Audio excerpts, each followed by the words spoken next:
Have you ever wondered why, despite having more access to information than at any other point in history, our conversations feel shallower, our debates more toxic, and our capacity for reflection weaker than ever? We live in a paradox. Humanity carries in its pocket the collective library of civilization, billions of books, articles, lectures available instantly through a device that fits in the palm of our hand. Yet, rarely has society been so incapable of genuine wisdom. Why?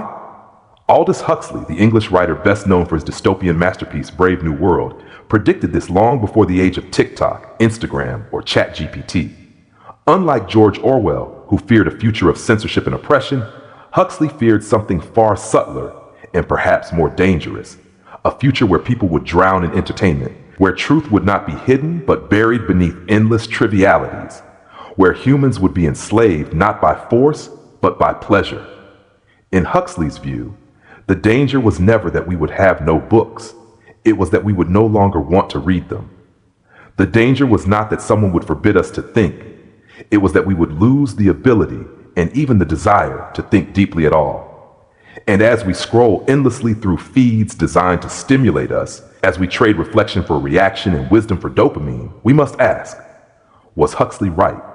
What if our so-called intelligence is collapsing, not because we lack information, but because our psyche has been hijacked by forces we barely understand? Modern neuroscience gives us the vocabulary to describe what Huxley intuited. Today, psychologists talk about the attention economy. Every notification, every click, every like is a battle for fragments of your mind. Corporations don't want your money first, they want your focus. And they have mastered the science of hijacking your dopamine system to get it. Think about the last time you tried to read a book without checking your phone. How long did you last before the itch to just check something quickly took over? That itch is not a coincidence. It is a carefully engineered reflex. Platforms are not neutral. They are laboratories of human weakness. Our psyche is being conditioned like Pavlov's dog, not to salivate at the sound of a bell, but to crave the buzz of a notification. Each ping is a micro reward, a tiny hit of chemical satisfaction that costs you nothing, but gradually erodes your ability to focus. And here lies the terrifying irony. Intelligence, the very thing we pride ourselves on as a species, cannot exist without focus. Without the ability to sustain attention, we are not thinkers, we are reactors. Not philosophers, we are consumers. Huxley understood this long before dopamine research confirmed it. In Brave New World, he described a society pacified not by violence, but by pleasure. Citizens were drugged with soma, a perfect narcotic that eliminated discomfort and created docile, happy slaves. Does this sound familiar? Soma in our world is not a pill. It is the infinite scroll. It is binge watching until sunrise. It is the curated feed that never ends. The modern soma is not forced upon us. We demand it, we defend it, and we cannot imagine life without it. But the true tragedy lies deeper. Each time we surrender to these small pleasures, our psyche becomes weaker. We are not merely losing hours, we are losing the muscles of the mind, patience, contemplation, resilience. Just as physical muscles atrophy when unused, the muscles of deep thought wither in the age of instant gratification. This is not a personal failing, it is a systemic design. Our intelligence is collapsing because the very environment in which our psyche exists has been engineered to undermine it. Consider this. Genuine philosophy requires silence. To contemplate existence, to wrestle with questions of meaning, to explore the mysteries of the psyche, these are slow processes. They demand hours of uninterrupted thought, the courage to face uncertainty, and the humility to accept that some answers may never arrive. Yet, who among us still has such hours? Even the idea of sitting in silence feels uncomfortable, almost unbearable. We fear boredom more than we fear ignorance. Our culture celebrates activity, speed, and efficiency, but wisdom is born only in slowness. This is where Huxley's warning converges with modern psychology. Our minds are being rewired to avoid reflection. Instead of contemplating the world, we consume representations of it.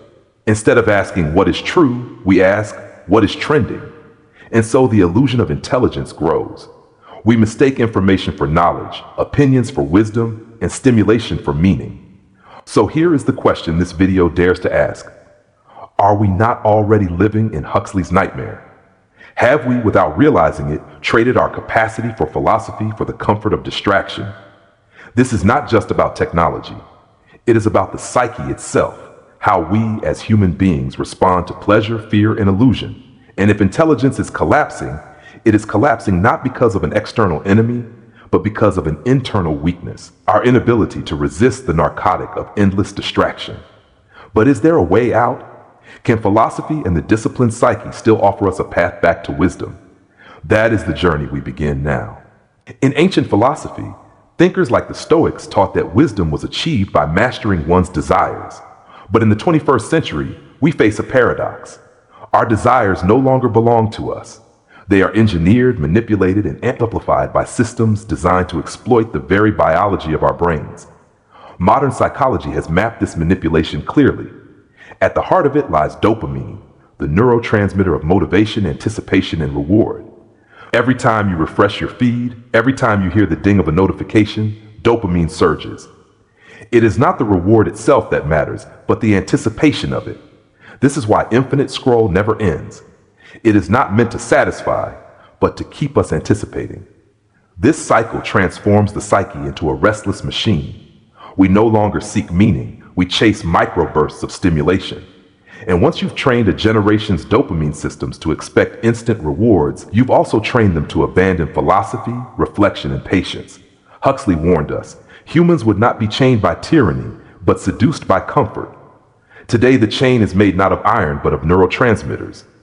Walk into any shopping mall or scroll through any online store, and you'll notice the paradox of abundance. Infinite choices, yet nothing that satisfies. Modern capitalism has perfected the art of keeping the psyche hungry. Each purchase promises fulfillment, but delivers only fleeting satisfaction, soon replaced by a new craving.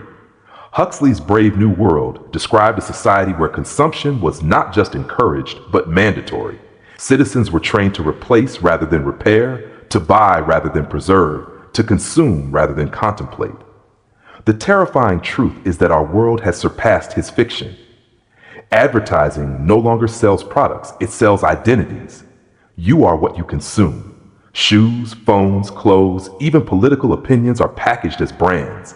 The psyche, which once sought meaning through philosophy and art, is now reduced to a marketplace of images. This is why people appear informed, but remain shallow. Their opinions are not born from thought, but from marketing. Their beliefs are not cultivated, but purchased. Once, education meant the cultivation of the whole psyche.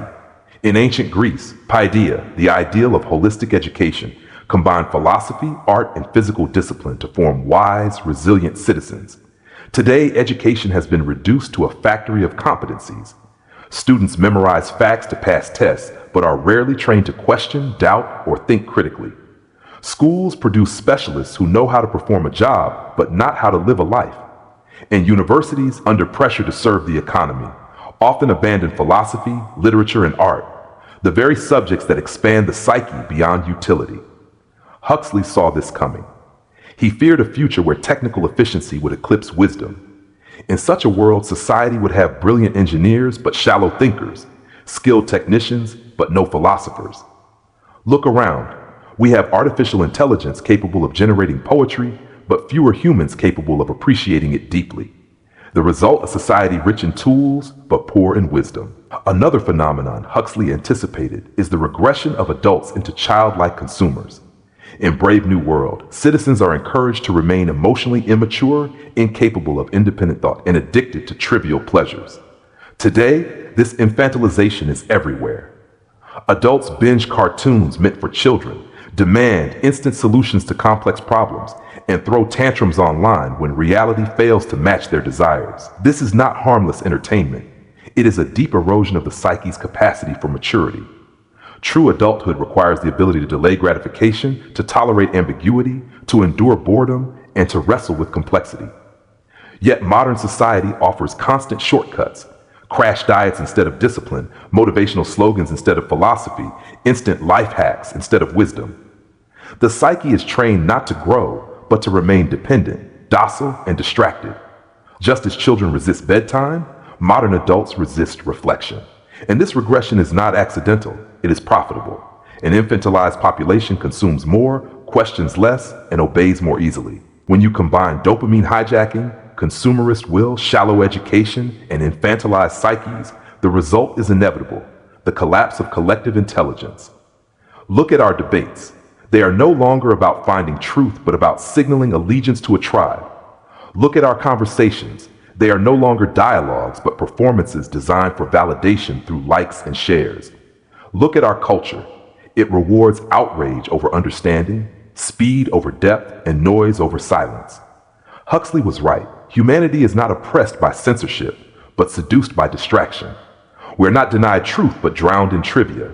And the collapse of intelligence is not a future possibility. It is a present reality. But here lies the most important question. Is collapse inevitable, or can we still resist? Psychology teaches us that habits can be rewired. Philosophy reminds us that meaning is not given but created. And history shows us that even in the darkest ages, individuals and small communities preserved wisdom against overwhelming tides of ignorance. If intelligence is collapsing, then the resistance must begin at the level of the psyche, one person at a time. And this is where we turn in part 3, the possibility of reclaiming depth, of rebuilding a culture of wisdom, and of defending philosophy against the empire of distraction. Every empire has its rebels, and in the empire of distraction, silence is rebellion. Think about it. When was the last time you sat in complete silence without music, without podcasts, without your phone? For most people, silence is intolerable. The psyche, untrained, scrambles to fill the void with noise. Yet silence is the birthplace of thought. Philosophers from Lao Tzu to Heidegger emphasize the importance of stillness. Modern neuroscience confirms that silence activates the default mode network of the brain, a system crucial for reflection, creativity, and self-understanding. To resist collapse, we must reclaim silence, not as emptiness, but as the fertile soil of philosophy. 10 minutes of intentional silence each day is not trivial. It is revolutionary. It is the act of telling the psyche, you are not just a machine for reaction, you are a vessel for contemplation. Huxley warned that humanity would lose not only its wisdom, but its capacity for contemplation. To reverse this, we must reintroduce slowness into our lives. Contemplation is not meditation alone. It is the art of dwelling on something without rushing to resolve it. To read a poem and not just get the meaning, but to sit with it. To gaze at a tree without photographing it. To ask a question without rushing to Google the answer. The psyche grows through such acts. Without them, it shrinks. Imagine if we treated contemplation not as a luxury, but as a necessity, as vital as food or sleep. Imagine schools that taught children not only to calculate, but to reflect, not only to memorize, but to wonder. That is the education of depth, and it begins with us. If the modern disease is epistemological narcissism, the belief that one's own opinion is equal to all knowledge, then the cure is intellectual humility. Socrates once declared, "I know that I know nothing." This was not ignorance, but wisdom, the recognition that knowledge is infinite while the psyche is finite. To cultivate humility is to remember that Google searches do not equal expertise, that tweets are not philosophy, and that intuition is not a substitute for evidence. Humility is the gateway to learning. Practically, this means surrounding ourselves with voices that challenge us, not only those that confirm us. It means reading authors we disagree with, listening to perspectives that unsettle us, and resisting the seductive echo chambers of algorithmic comfort. One of the most radical acts in a culture of immediacy is patience. To resist collapse, we must retrain the psyche to endure boredom, frustration, and ambiguity. Read a long book without skimming. Watch a film without pausing to check your phone. Learn a skill slowly, not through life hacks, but through deliberate practice. Why does this matter? Because wisdom cannot be rushed. Philosophy is not fast food. It is a slow meal. The psyche must learn again to digest complexity rather than snack endlessly on simplicity. Huxley, like Schopenhauer before him, saw in art a refuge for the psyche. True art silences the will, suspends distraction, and reveals deeper truths. But in our world, art has been commodified into entertainment. To resist, we must seek art that demands attention, literature that stretches us, music that unsettles us, paintings that invite silence rather than selfies. Every encounter with authentic art is an act of rebellion against superficiality. It strengthens the psyche by reminding it that meaning is not in speed, but in depth. The psyche alone can resist for a time, but true transformation requires communities. Throughout history, wisdom has survived because small groups protected it. Monasteries during the Dark Ages, salons during the Enlightenment, underground circles during oppressive regimes. Today, we too must form modern sanctuaries for thought. Book clubs that read not just bestsellers but philosophy. Online spaces that value dialogue over outrage. Friendships built not on gossip but on reflection. These micro-communities of wisdom are seeds. They may not change the whole culture overnight, but they keep alive the possibility of depth. And from such seeds, civilizations are rebuilt. Finally, resistance demands courage. To embrace philosophy in an age of distraction is to appear strange. To prefer silence over constant noise, depth over superficiality, patience over immediacy, these choices will make you seem out of step with the world. But every philosopher, every great thinker was once considered strange. To resist collapse is to accept that strangeness, to choose wisdom over conformity, even when conformity is easier. So, what can we do? Create moments of silence daily, practice contemplation intentionally, cultivate intellectual humility, train patience in a culture of speed, seek authentic art as nourishment, build communities committed to wisdom, accept the courage of being different. This is not utopian, it is practical resistance. Each act weakens the empire of distraction and strengthens the psyche. Each choice for depth over triviality is a step toward reclaiming intelligence. The collapse of wisdom is not inevitable. It is a possibility, but so too is its rebirth. Huxley never claimed to be a prophet, yet his words reflect our age with terrifying accuracy. He saw that humans would not be crushed by external oppressors but seduced into passivity by pleasure. That truth would not be outlawed but drowned in entertainment. That intelligence would not be stolen but willingly surrendered. Look at our world today. We live in endless distraction, mistaking stimulation for meaning. We consume identities as products, mistaking brands for selfhood. We celebrate opinions as if they were wisdom, mistaking noise for knowledge. We cling to outrage and comfort, mistaking reaction for reflection. Huxley's Brave New World is no longer just fiction. It is the landscape of our everyday lives. But here is the truth that Huxley also knew. Collapse is not destiny. It is a choice. The psyche is not powerless. Yes, it is vulnerable to dopamine hijacking, to consumer seductions, to the infantilization of culture, but it is also capable of resilience. It can resist, it can discipline itself, and it can choose depth over distraction. Philosophy begins with this recognition. We are not simply victims of our age, we are participants in it. And if we participate in collapse, we can also participate in renewal. Every generation faces a fork in the road. For ours, the choice is stark. Do we surrender to the empire of distraction, living as contented consumers, entertained to death? Or do we reclaim the ancient calling of philosophy, to ask the questions that matter, to endure silence, to cultivate wisdom, and to resist conformity? This choice is not abstract.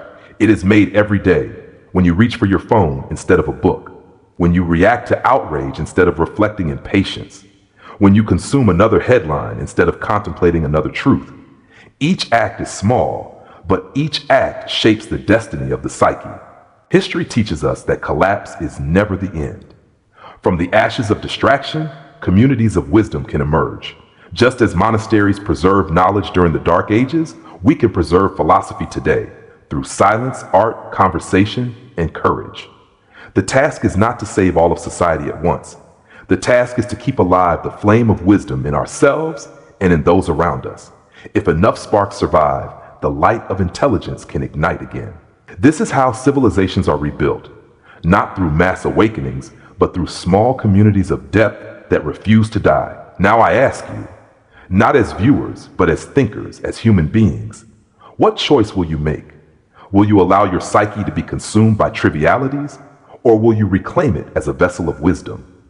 Will you surrender to the soma of distraction, or will you choose the harder path of contemplation? This is not about abandoning technology or rejecting modernity. It is about refusing to let them own you. It is about using tools without being used by them. It is about remembering that philosophy is not an academic subject. It is a way of life. Huxley's warning was never meant to terrify us into despair. It was meant to awaken us, to show us that even in the midst of abundance, the psyche can starve, to remind us that even in an ocean of information, wisdom can drown. But it was also meant to remind us that the choice remains ours. Collapse is possible, but so is resistance. Distraction is powerful, but so is contemplation. Superficiality is tempting, but so is depth. The final question is not whether intelligence will collapse. It is whether you, the individual, the thinker, the seeker, will allow your intelligence to collapse. The answer belongs to you. If these reflections resonated with you, remember that wisdom grows not in isolation, but in community. Share your thoughts, engage in dialogue, and join in building a culture of depth. Together, we can resist the empire of distraction. Together, we can keep alive the tradition of philosophy and the power of the psyche. Because as long as even a few refuse to surrender, the collapse of intelligence will never be complete.